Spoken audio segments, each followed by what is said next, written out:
કરજણ ખાતે જેટકો સબ સ્ટેશનમાં ગત રાત્રિએ ચોરીનો પ્રયાસ કરનાર તસ્કરો અને સિક્યુરિટી જવાન વચ્ચે ભારે અથડામણ સર્જાઈ હતી. ઘટનામાં સિક્યુરિટી ગનમેને આત્મરક્ષામાં ફાયરિંગ કરતા એક ચોરને ડાબા હાથમાં ગોળી વાગી ઈજા પહોંચી હતી, તો બે તસ્કરોને સ્થળ પરથી કરજણ પોલીસે ઝડપી પાડ્યા હતા.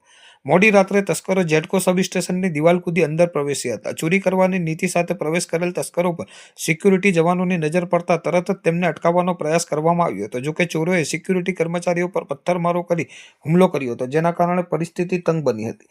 ચોરોના હુમલાના જવાબમાં ફરજ પર હાજર ગનમેને આત્મરક્ષા અને પરિસ્થિતિ કાબુ લેવા માટે ફાયરિંગ કર્યું હતું. ગોળી લાગતા એક ચોરના હાથના ભાગે ગંભીર ઈજાઓ પહોંચી હતી. આ દરમિયાન સિક્યુરિટી સ્ટાફ અને ગનમેને બે તસ્કરોને પકડી પાડવામાં સફળતા મેળવી હતી, જ્યારે એક અન્ય ચોર અંધારાનો લાભ લઈ ફરાર થવામાં સફળ થયો હતો.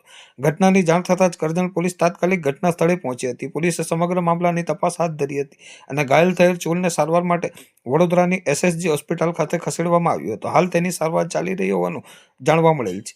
પોલીસ દ્વારા પકડાયેલ બંને તસ્કરોની પૂછપરછ શરૂ કરવામાં આવી છે. તેમની પાસેના અન્ય ચોરોની ઘટનાઓ અંગે મહત્વની માહિતી મળવાની શક્યતાઓ છે. ઉપરાંત ફરાર તસ્કરની શોધખોળ માટે પોલીસે કાર્યવાહી શરૂ કરી છે.